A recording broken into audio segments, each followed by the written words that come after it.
Hi, I'm Bill Collier. I'm with the Tioga Freedomist. We've had readers ask us about a raging controversy that is going on, and this is at the national level. And they've asked us to give them our input regarding comments that were made by a guy that is known as the Duck Commander, Phil Robertson, with the Robertson family and Duck Dynasty. He made comments regarding his beliefs about sin.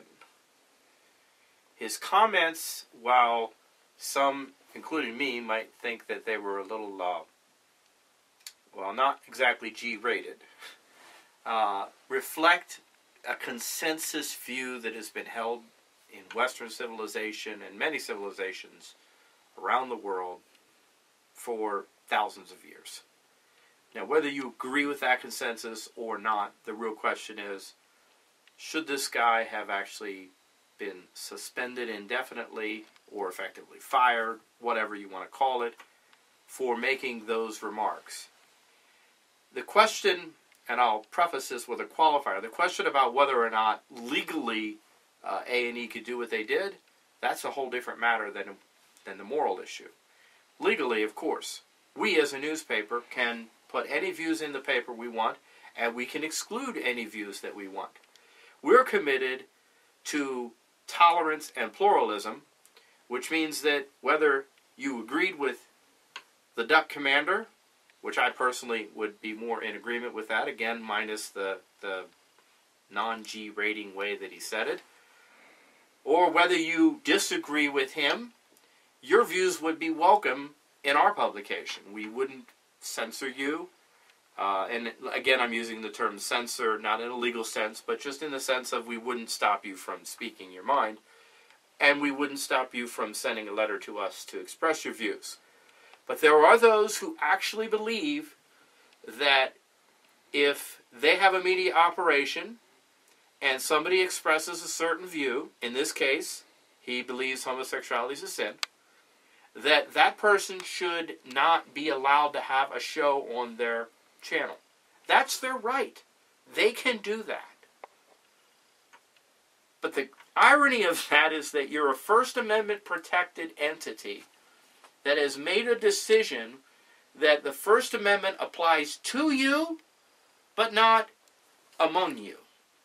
It applies outside, but not inside of A&E. For that reason, we would counsel A&E as a fellow media organization to live up to the ideal and the spirit and the intent of the First Amendment. No, the First Amendment doesn't require them to let this guy speak his mind. But they knew who he was when they hired him, and they knew what his views were, and the question was asked of him. I can't see any other way to answer an honest question but with an honest answer. In this world where everybody wants to conceal, and yet people say, I like everything to be real. Well, this guy was real, and he just wasn't agreeable with them. So our position is, whatever your view on this issue, we will not censor. We will not stop you from expressing your opinion. If we had a writer or a volunteer as part of our organization who disagreed with some of our views, that would not warrant us not letting them be part of what we're doing. Now, if he said, I think that everybody who is gay should be discriminated against, treated badly, which he said the opposite, by the way, then yes, that would be a problem. Because we aren't for discrimination or treating people badly based on the fact that you don't agree with what they choose to do with their life. And so that's our position, and that's basically our answer. We believe that there's something bigger at work here. We believe that the agenda behind this is about silencing people's voices, and that the precedent, once it is set, if they can say you can't say homosexuality is a sin, they can say you can't say it's all right either. If they can say this, then they can say that. If they can discriminate against one group, they can discriminate against you. Maybe you disagree with the guy. Maybe you're glad to see him off the air.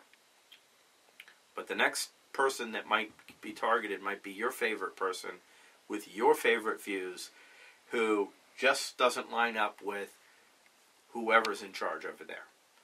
I don't think that's right. And I don't think that many of our readers do based on the feedback I've already received. So thank you. And again, this is Bill Collier with the Tioga Freedomist.